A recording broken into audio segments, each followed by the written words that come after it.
Bueno, como continuación de la clase de aminoácidos viene toda la teoría correspondiente a proteínas, último macronutriente que estamos viendo, ya habiendo visto carbohidratos y descrito también lípidos. Recuerden que una proteína surge de 51 o más aminoácidos enlazados por puentes amida o uniones peptídicas, y esto es una nomenclatura más reciente, ya que la que aparece aquí en la diapositiva es la que encuentran también en la bibliografía, que era una definición más química, hablaba de peso molecular, cuán grande, cuán pesada era una estructura aminoacídica o peptídica como para ser considerada proteica. Y decía que eran aquellas estructuras que tenían un peso molecular mayor o igual a 6.000 Dalton, que era una unidad de medida que se usaba antiguamente. Hoy día ya sabemos, porque se toma como modelo a la insulina, que una proteína tiene 51 o más aminoácidos. Antes de eso fue un polipéptido, un oligopéptido o un di o un tripéptido, como quieran llamarlo. En cuanto a la clasificación de proteínas, hay muchas variedades, muchos criterios de clasificación. En el libro de Blanco van a encontrar esos distintos tipos, pero en este momento a nosotros nos interesa la definición o la clasificación más química, que es muy parecida a la que vimos para lípidos. Fíjense que dice que las proteínas se clasifican en simples y en conjugadas o complejas. Cuando vimos lípidos, decíamos que un lípido, solo a modo de recordatorio, un lípido simple estaba formado por ácidos grasos y alcohol esterificados. Ahora, si hablábamos de un lípido complejo o conjugado, que sería sinónimo, decíamos que tenían algo más, que podía ser fósforo o carbohidrato. En el caso de las proteínas, decimos que aquellas llamadas simples están formadas solamente por aminoácidos. No hay ninguna otra estructura química que se diferencie. Ejemplo de esto, las enzimas digestivas. Por ejemplo, ustedes conocerán tal vez a la quimiotripsina o a la tripsina o a la elastasa o a la pepsina. Son proteasas, son enzimas digestivas que están formadas exclusivamente por aminoácidos. En cambio, una proteína conjugado compleja es aquella que tiene algo más no proteico. A ese algo más se lo llama grupo prostético y, por ejemplo, tenemos a la hemoglobina o a las lipoproteínas. ¿Qué sería el grupo prostético o ese algo más que no es proteico, que no es de origen aminoacídico? En el caso de la hemoglobina, el hemo, ya que la globina es la parte proteica, pero el hemo, que le da su función a la parte proteica, es una sustancia que ya veremos más adelante, una sustancia de anillos, tetrapirrólica se llama, ya veremos, que incluso transporta hierro en su interior y oxígeno, o sea que es una sustancia completamente distinta, pero está unida a la globina. Este es el grupo prostético.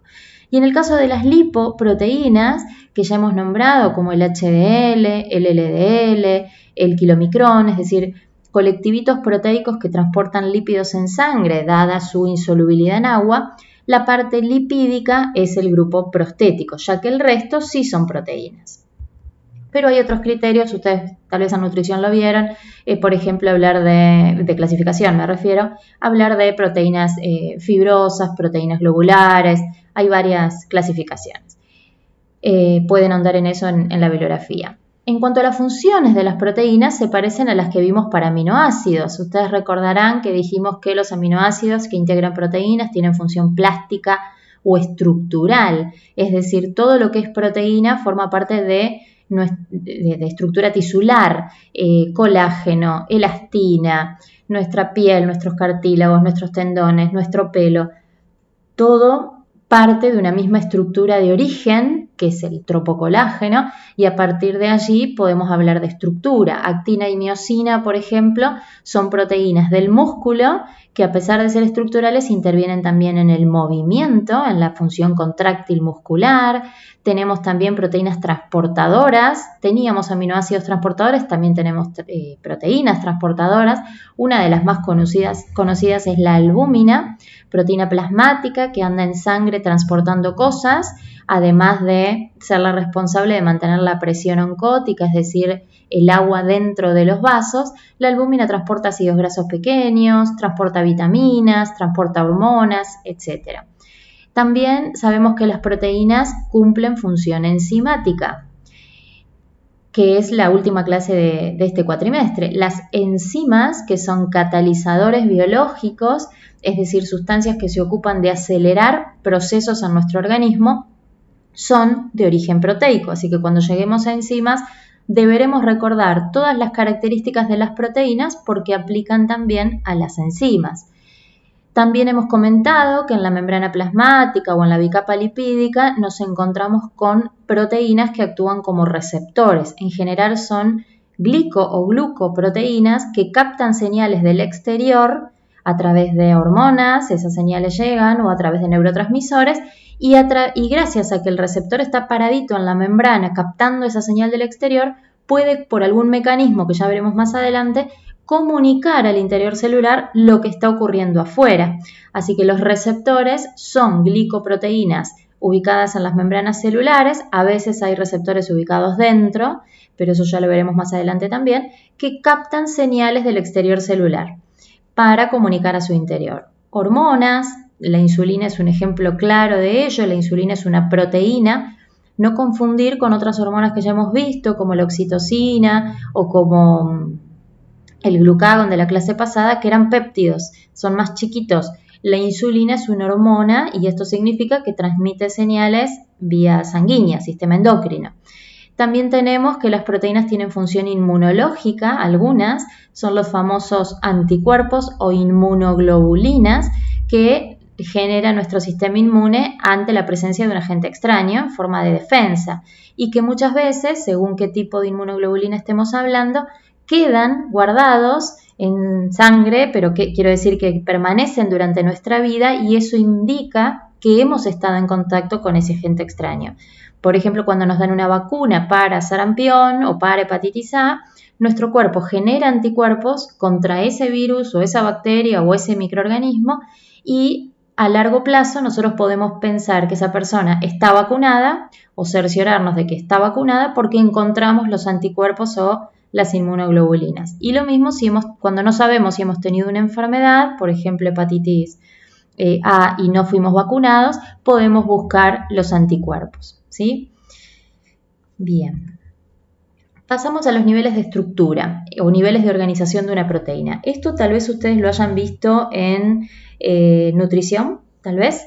Los niveles de organización de una proteína tienen que ver con dónde ponemos la mirada nosotros. En esto necesito que lo piensen muy bien como se los voy a explicar, porque si ustedes miran esta diapositiva van a ver que acá esto sobre todo, parece ser un recorte de este dibujito y esto a su vez es un recorte de esto. Es como que cada vez vamos mirando más macro, más grande. Esta ventanita que está dibujada acá, esta pequeña estructura, es este mismo recorte de algo más grande. Y si miro en esto mismo, pero también como un recorte, es esta cadenita amarilla sola y sin embargo la proteína completa me muestra que tiene más cadenitas. O sea que es como que digamos ciudad, provincia, país, ¿no? Estamos yendo de lo más chiquito a lo más grande. Veamos qué implica cada nivel estructural. Tenemos 4 niveles posibles, eso significa que no todas las proteínas alcanzan todos, son posibles, pueden o no alcanzarlos. Tenemos nivel primario, secundario, terciario y cuaternario. ¿Qué tenemos que saber de esto? Tenemos que saber qué define cada nivel, qué marca cada nivel o qué tipo hay en cada nivel y qué tipo de uniones se dan entre los aminoácidos en cada nivel. Miremos la estructura primaria. La estructura primaria es la que define a toda proteína. ¿Por qué? Porque habla de 3 características. Me marca el número, es decir, cuántos aminoácidos tiene esa proteína. Yo solamente estoy describiendo y puedo decir la insulina tiene 51 aminoácidos. Y ahí dije número, cantidad. Después cuento el tipo. Sigo dentro de estructura primaria. ¿Y qué es el tipo? ¿Quiénes son?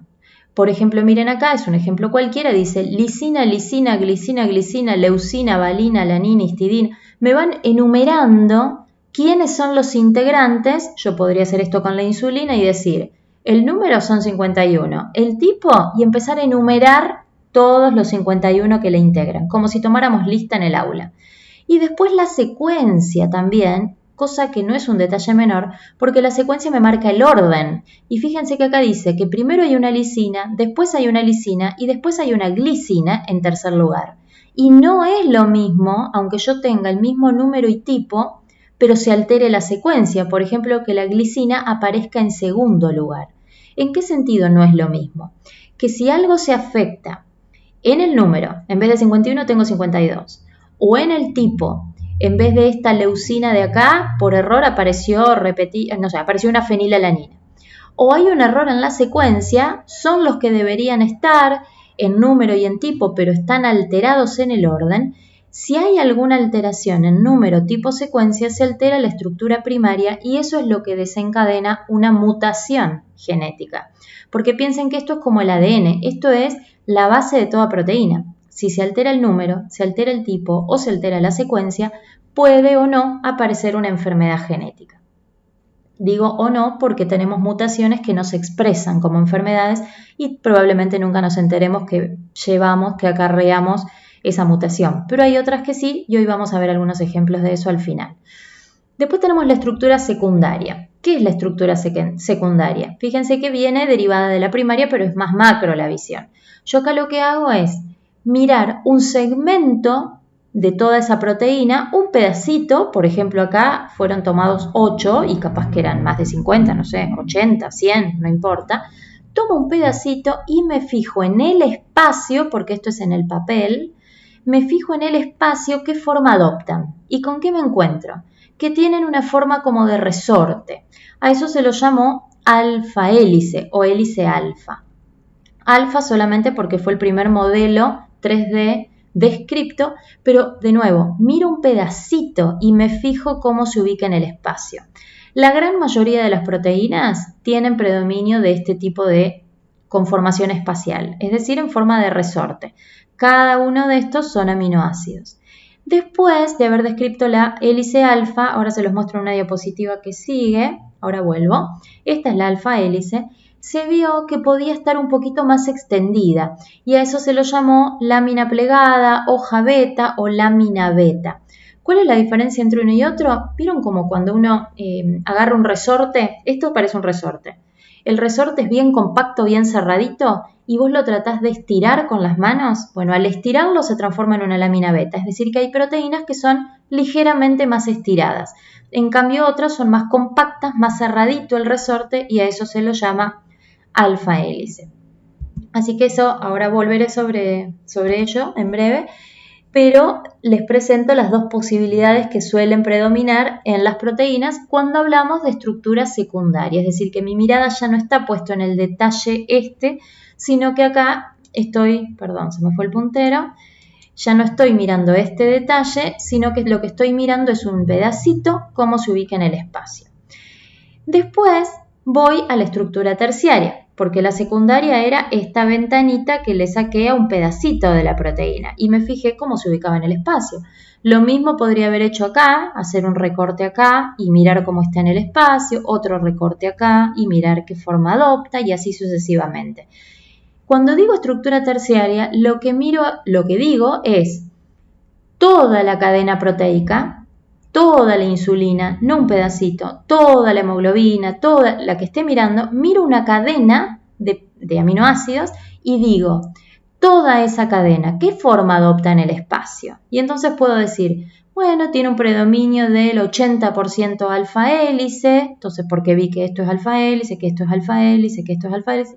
Después puedo decir, hay un 20% de lámina beta, hay pedacitos que no son ni alfa ni beta, que se llaman segmentos al azar, como que son erráticos. Entonces termino describiendo la proteína completa, toda la cadena polipeptídica, qué forma adopta en el espacio. Y no es otra cosa que una sucesión de estructuras secundarias. Fíjense que es este pedacito, más este pedacito, más este pedacito y así. O sea que acá miré la ciudad, acá miré la provincia. ¿Se dan cuenta? Ciudad más ciudad más ciudad más ciudad. Y después digo, bueno, ¿y esta provincia cómo se ubica en la Argentina, en el país? Es decir, que voy más grande. Esta, ojo, la estructura cuaternaria, si yo acá ya había mirado la proteína completa, ustedes dirán, pero no hay un nivel más grande que eso. Sí lo hay, solo para algunas proteínas. No todas llegan a estructura cuaternaria.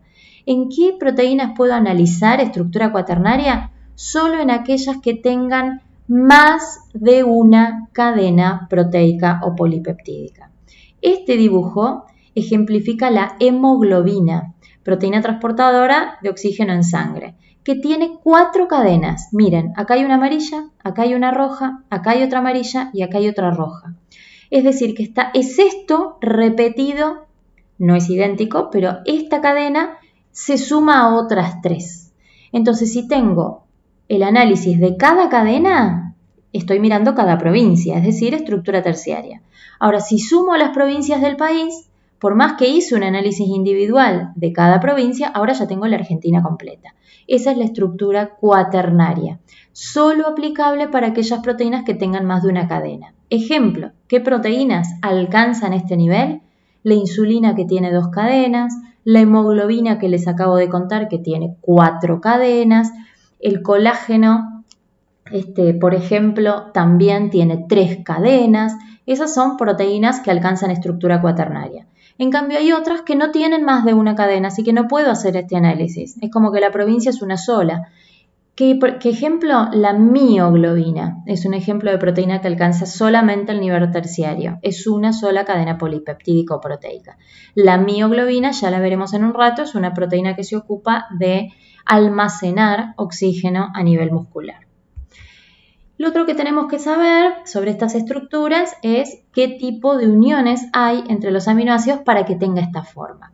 Fíjense, nosotros sabemos que entre los aminoácidos hay enlaces peptídicos, que serían estas rayitas que están aquí entre todos estos dibujitos de colores que simbolizan a los aminoácidos. Ven que aquí están las referencias. Entonces, acá tengo todos enlaces peptídicos, pero esto yo lo podría tener como una tira larga lineal, y sin embargo estoy diciendo que se formó un resorte.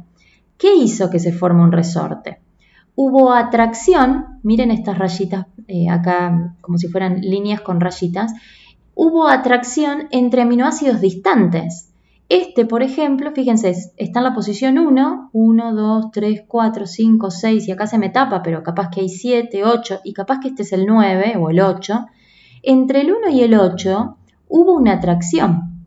¿Y qué fue? Un puente de hidrógeno. Es decir, que lo que hace que se pliegue una proteína en estructura secundaria, estoy analizando secundaria, lo que hace que se forme el resorte o un poquito más estirado, son puentes de hidrógeno entre aminoácidos distantes en estructura primaria. En estructura primaria era el 1 y el 8, doy un ejemplo X, pero en estructura secundaria se acercaron, se atrajeron. Entonces, lo que hizo eso fue que en sus R, en sus radicales, había algo que les permitía ser atraídos por puentes de hidrógeno. ¿Qué pasa en la estructura terciaria? Nosotros vimos que la estructura terciaria, por ejemplo, de la hemoglobina era toda una proteína globular.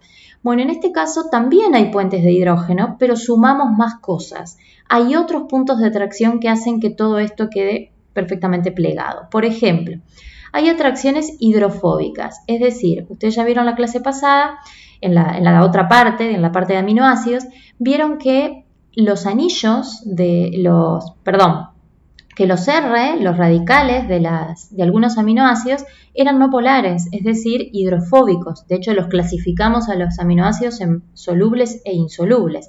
Bueno, si yo tengo un aminoácido cualquiera acá, y distante, fíjense, 3 lugares más adelante hay otro que también es hidrofóbico, ellos dos se van a ver atraídos porque los dos son hidrofóbicos, es decir, este le dice yo no soy amigo del agua y este le dice y yo tampoco. Bueno, ya que los dos tenemos algo en común, vamos a atraernos. Así que hay una atracción justamente porque ambos son hidrofóbicos.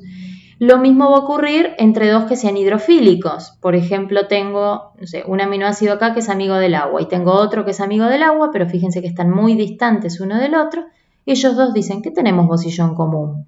Y bueno, nosotros dos somos amigos del agua, nos vamos a atraer y eso origina nuevamente un plegamiento.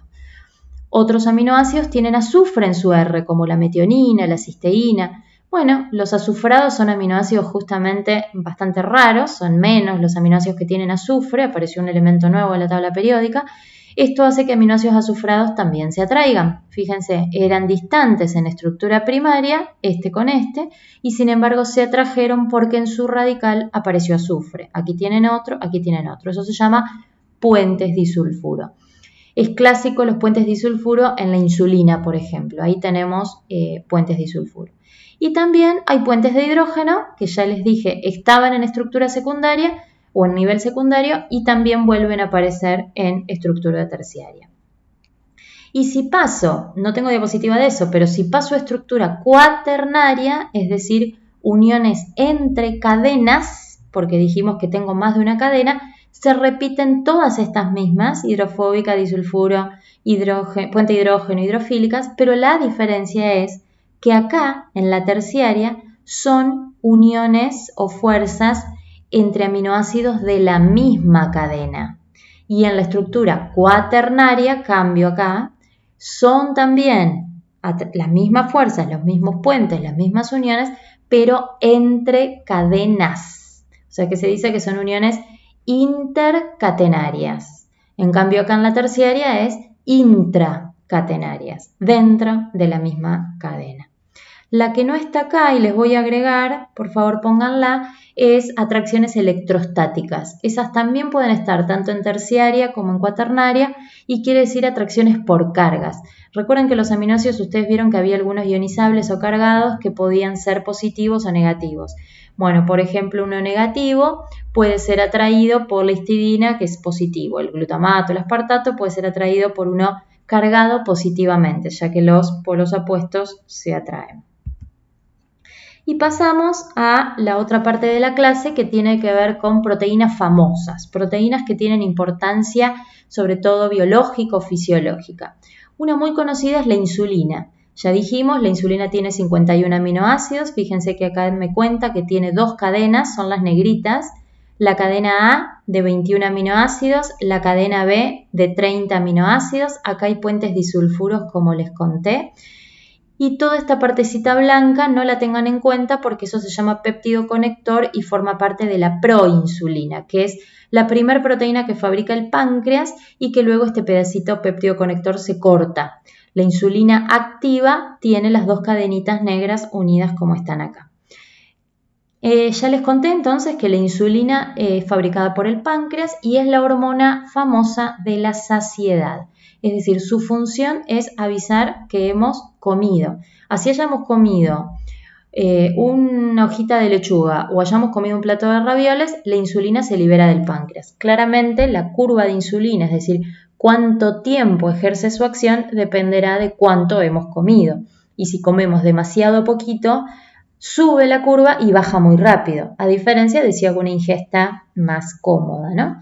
Esa insulina entonces se unirá a sus receptores que están en la membrana de las células, les dirá a los receptores, hola, mira que esta persona comió, y a partir de ahí se desencadenan una serie de mensajes internos para que toda la maquinaria celular resuelva esta situación de saciedad. Entre otras cosas, deje entrar a la glucosa, que es la principal disparadora de insulina, y esa glucosa sea aprovechada por las células como combustible.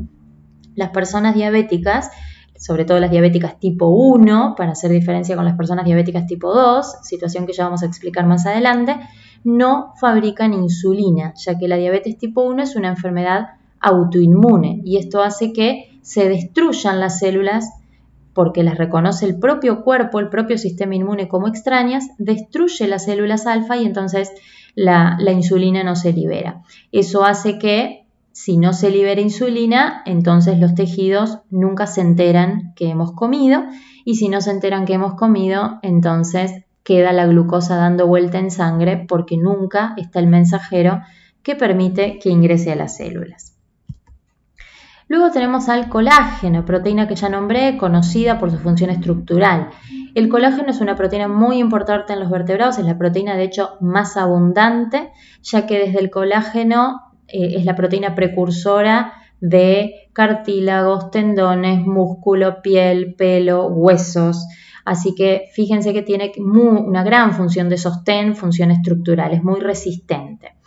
El colágeno es una proteína con estructura cuaternaria, fíjense que tiene 3 cadenas, acá están las 3 están en forma de hélice y enroscadas sobre sí mismas, o sea, piensen como en una soga, vieron que una soga tiene, o cuando retorcemos un trapo o una toalla para escurrirlos, vieron que tiene como hilitos la soga, pero después los enredás con las manos para enroscarlo.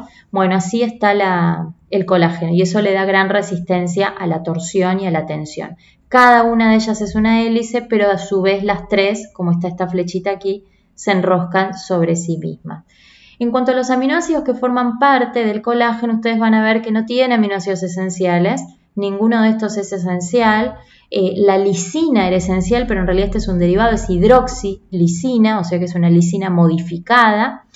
Y tienen además carbohidratos unidos, es una glicoproteína. Ahora, este prefijo hidroxiprolina, hidroxilisina, es interesante destacarlo por este detalle nutricional. Para que estos aminoácidos estén hidroxilados, alcoholizados, es decir, que se les haya agregado un grupo OH que ya hemos visto en la glucosa, tiene que intervenir la vitamina C como un cofactor, como una ayudita.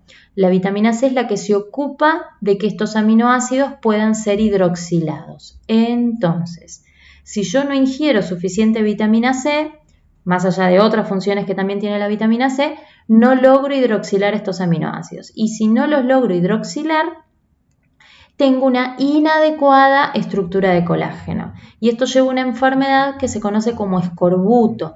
Tal vez la escucharon nombrar, tal vez la vean más adelante. El escorbuto era una enfermedad característica de los marineros que estaban mucho tiempo navegando en el mar. Piensen en épocas de Colón, de los conquistadores, gente que se mandaba al mar y estaba meses viajando. Había un momento en que sin ver tierra firme se quedaban sin alimentos frescos. Entonces, como se supo que la vitamina C estaba en las frutas, en el tomate, en frutas frescas, ¿no? Incluso se destruye por calor, ahí aparecían los síntomas de escorbuto. Y el escorbuto es una fragilidad de colágeno, deterioro en la piel, se caen los dientes, sangrado de encías, el pelo se cae, los niños tienen dificultades para continuar creciendo adecuadamente, no cicatrizan las heridas, todo lo que tiene que ver con colágeno. Así que la falta de vitamina C impide que se hidroxilen adecuadamente los aminoácidos estructurales del colágeno. Bien, y nos quedan la mioglobina y la hemoglobina. Principal diferencia entre ambas, y no confundirlas. Mio viene de músculo, de miocito, que es la célula muscular. La mioglobina es una proteína que, como ya dijimos, no tiene estructura cuaternaria porque es una sola cadena enroscada sobre sí misma, es una proteína globular ovillada, pero no tiene otra cadena para unirse, así que no tiene estructura cuaternaria. Tiene 153 aminoácidos divididos en pedacitos. Acá está lo de la estructura secundaria. ¿Ven que dice que tiene un 75% de alfa hélice? Predomina el alfa hélice. Y en el medio tiene un pedacito aquí dibujado que es la parte del grupo prostético, la parte no proteica, no aminoacídica, que se llama hemo. O sea que la mioglobina también es una hemoproteína como la hemoglobina. Pero la primera diferencia que ya vimos es que esta tiene estructura terciaria y la hemoglobina van a ser 4 cadenas, o sea que tiene estructura cuaternaria. Y la otra diferencia, que es más bien de fisiología, no sé si esto ya lo vieron, miren estas curvas de saturación. ¿Qué están marcando estas curvas? ¿Cuánto oxígeno son capaces de captar tanto la mioglobina dentro del músculo como la hemoglobina en sangre, de acuerdo a la presión de oxígeno? Y miren lo que va a pasar. Esto me habla de afinidad, de cuánto son amigas las proteínas con el oxígeno. Si miran la curva de la mioglobina, marca. En el eje de las X tengo acá cuánto oxígeno hay. Y me dice que cuando hay poquito oxígeno, la mioglobina se satura rápidamente. Es decir, lo agarra todo al oxígeno y entra en una meseta. Miren este dibujo. Que cuando hay poquito oxígeno, y esto ocurre en los tejidos, que ya han combustionado y se han gastado el oxígeno, piensen por ejemplo en el dedo gordo del pie, está lejísimos del pulmón, así que ya se gastó el oxígeno que le había transportado la hemoglobina. Si yo hablo de que hay poca concentración de oxígeno, la mioglobina lo que hace es agarrarlo todo y quedárselo, como si estuviera en situación de emergencia. Y una vez que se lo queda todo, se estanca. entra en una meseta. Por lo tanto, no lo suelta, acapara todo el poquito oxígeno que pudiera encontrar. Eso hace que el músculo sea un lugar de almacenamiento y no de transporte de oxígeno. Es decir, todo mi cuerpo puede estar muriendo por asfixia porque estoy en un ambiente de hipoxia, un ambiente de poco oxígeno ambiental, por ejemplo en un incendio o por ejemplo porque subí una montaña y hay poco oxígeno.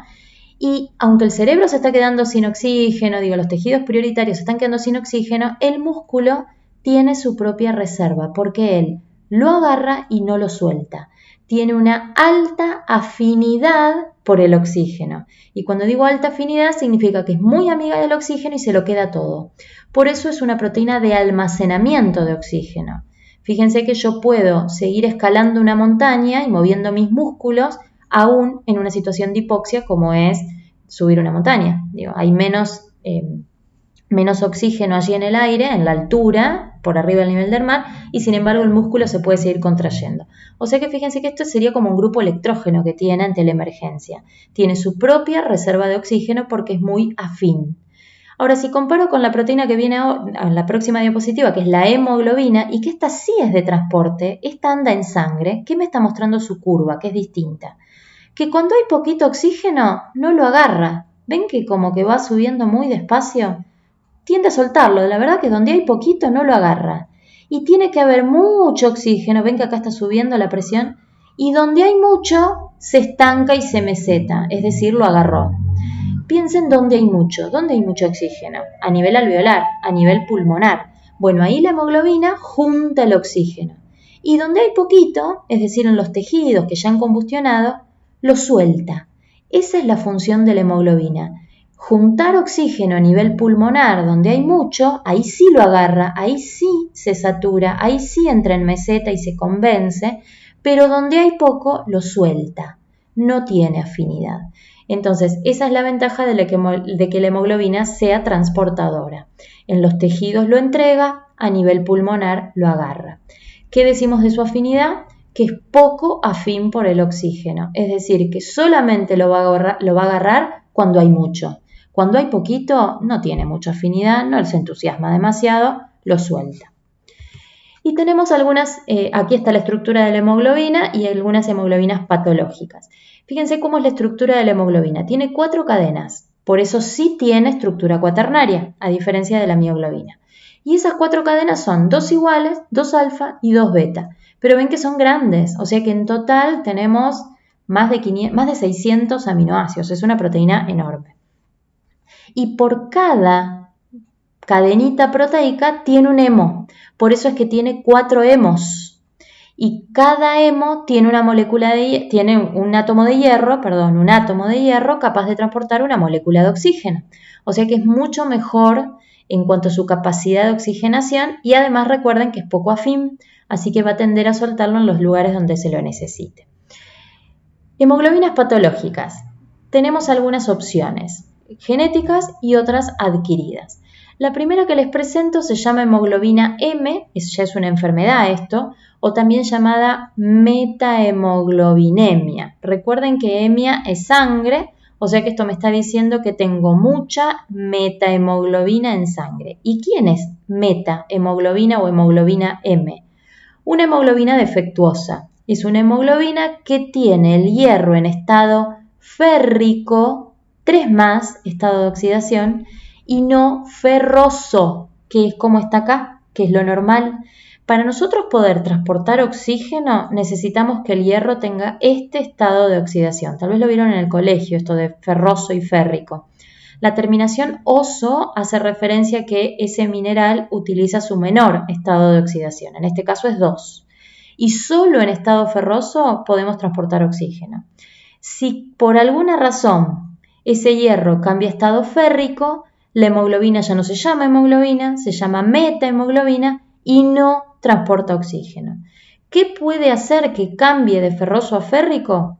Si es de causa genética, es porque hay un defecto, como les conté antes, en la estructura primaria. Miren esto, un aminoácido que era la histidina está cambiado por otro aminoácido que es la tirosina. Es decir, se equivocó el ADN cuando transmitió el mensaje en la síntesis de esta proteína y puso un aminoácido en vez de otro. Hay un error en la estructura primaria y eso hace que el hierro cambie su estado de oxidación. Esa sería una causa genética. Mucho más conocida es la causa adquirida, que aparece en el trabajo práctico. ¿Y qué es esto? Que hay algún factor ambiental, no genético, esto está bien, está la histidina y es como debe estar, pero el hierro igual cambia su estado de oxidación por un factor externo. Por ejemplo, por el consumo de nitritos y nitratos. No sé si ustedes han escuchado hablar de esto. Hay alimentos que tienen muchos nitratos porque es un aditivo que se utiliza en la industria alimentaria, por ejemplo los embutidos. Después tenemos el repollito de Bruselas, el brócoli, son alimentos, la espinaca, que tienen también muchos nitratos, o la tiene el agua de pozo.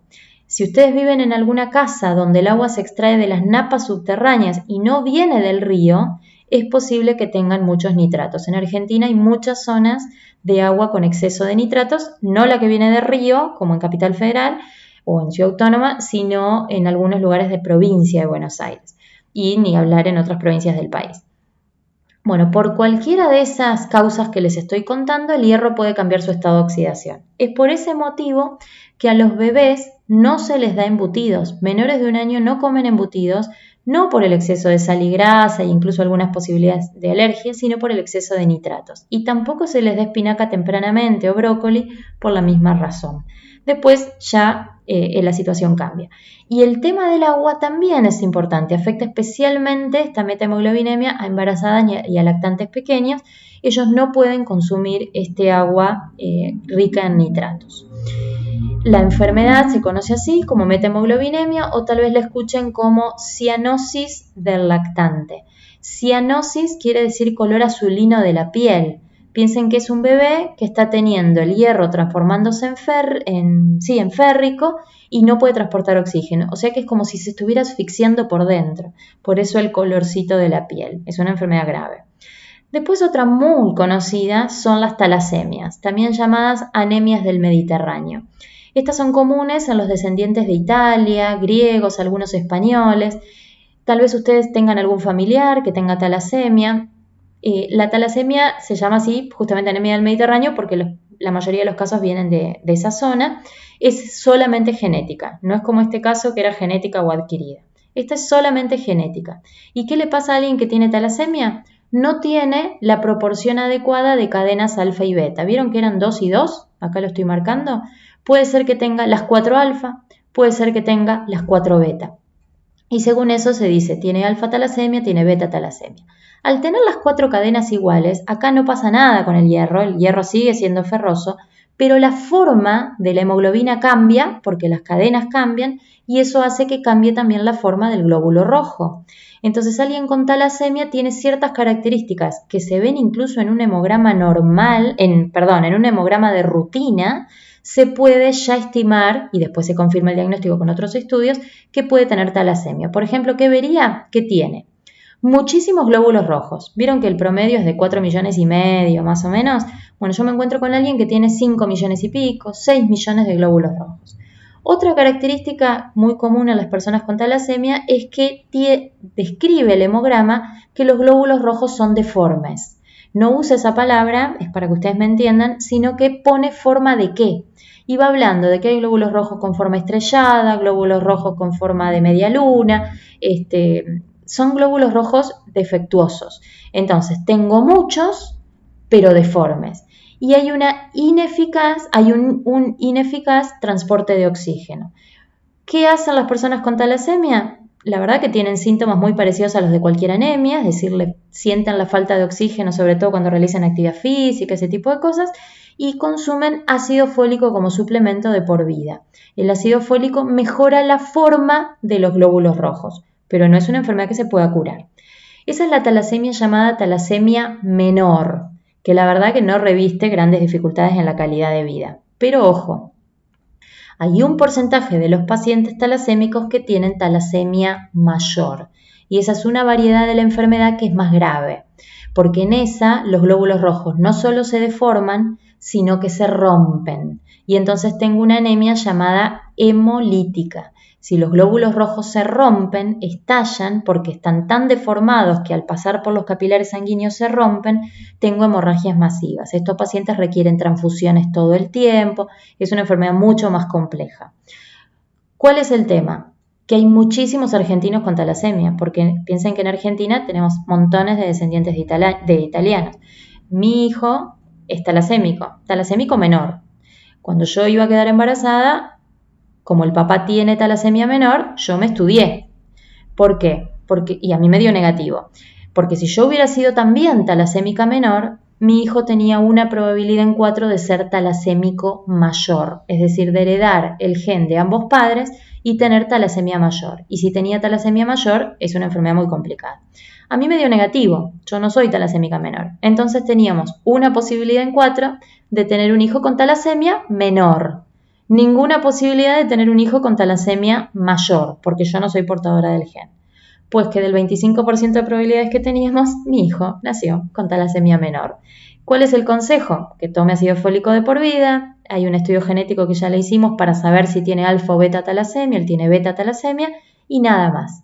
Y el día que él quiera tener un hijo, tiene que fijarse que su pareja no tenga talasemia menor, por lo mismo que les acabo de contar. Si su pareja no tiene talasemia, no tiene el gen, como era yo, no tiene chances de tener un hijo talasémico mayor. Pero si sí es talasémica menor, tienen una chance genética que se estudia de tener un hijo con talasemia mayor y bueno, ahí será la decisión de ellos, ¿no? Como cualquier enfermedad genética de transmisión familiar. Averigüen, es muy conocida esta enfermedad en Argentina. Y después nos quedan dos, acá yo les puse una, les voy a contar la que no está para que la conozcan. Es la que se llama carboxihemoglobina, es decir, es una hemoglobina, esta también es adquirida, no es genética, una hemoglobina donde, no tengo diapositiva de eso, la carboxihemoglobina es una hemoglobina donde el monóxido de carbono, que viene de la combustión incompleta de radiadores, de calefones, de hornallas, de hornos en mal funcionamiento, de calefactores o de contaminación ambiental, el monóxido de carbono compite con el oxígeno por la hemoglobina. Es decir, que si en un ambiente hay oxígeno, pero también hay monóxido, el monóxido le va a ganar siempre al oxígeno y lo desplaza. Es 200 veces más afín el monóxido por el hemo de la hemoglobina que el oxígeno. Entonces, ustedes habrán escuchado gente que lamentablemente ha fallecido y se quedó dormida y nunca se enteró, porque eso es lo que produce el monóxido, no tiene olor y uno se adormece, y ha muerto por asfixia. Es decir, había una pérdida de gas o había, no sé, alguien que se calefacciona prendiendo el horno y el horno se apagó, o el mechero del calefón se apagó porque le dio una ráfaga de viento y siguió perdiendo gas. Eso lleva a que la persona, la hemoglobina de sus glóbulos rojos, desplace el monóxido al oxígeno y muere por asfixia. Lamentablemente todos los inviernos escuchamos noticias al respecto. Y por último me queda la anemia falciforme, que es únicamente genética. Esta también es una anemia hemolítica. Miren el dibujito este. Estos son los glóbulos rojos tradicionales. Esta forma es la normal. Y estos son glóbulos rojos defectuosos en una anemia falciforme. ¿Ven la forma que tienen alargada? Claramente esto cuando quiera pasar por los capilares se va a romper porque no tiene forma de, siendo así alargado, de circular tranquilamente como la forma de esfera que tiene un glóbulo rojo. Digo que es genética porque otra vez hay un defecto en la estructura primaria. Fíjense, no es necesario saber cuál es cuál, pero sí sepan que es genética. Me cambió un aminoácido que era el glutamato, un aminoácido ionizable negativo, por un aminoácido ramificado que es la valina. Eso ya hace que la estructura de toda la hemoglobina sea defectuosa y el glóbulo rojo se deteriore. La hemoglobina esa se llama hemoglobina S y la anemia se llama falciforme. Esta solamente se da en la raza negra, en la gente de tez negra. Y para que la herede el hijo, los dos padres deben padecer anemia falciforme. O sea que no hay tantos casos en el mundo. Necesito que sean dos padres padeciendo la enfermedad de raza negra. Había un capítulo de ER Emergencias, yo no sé si ustedes han visto esa serie, donde caía en la guardia médica un nene con diagnóstico de anemia hemolítica, es decir, glóbulos rojos estallando, transfusiones, urgencia, anemia falciforme. Y cuando va la médica a hablar con el papá de tez negra, el nenito de tez negra, le dice al papá, ¿y usted cómo lleva su enfermedad? Y el papá le dice, no, no, yo soy sano, la que tiene anemia falciforme es mi mujer. Entonces la médica piensa, y ahí arranca toda la telenovela, entonces este señor no es el papá, porque para que el niño le herede, la deben padecer los dos padres. Y ahí, bueno, se imaginan todo lo que viene, se enteran que él no era el padre verdadero, había una mentirita ahí de la mamá. Necesito que los dos padres la padezcan y que los dos sean de raza negra, porque si no, no padeces esta enfermedad, para que el hijo la herede. Bueno, hasta acá terminamos con proteínas famosas, proteínas con funciones importantes.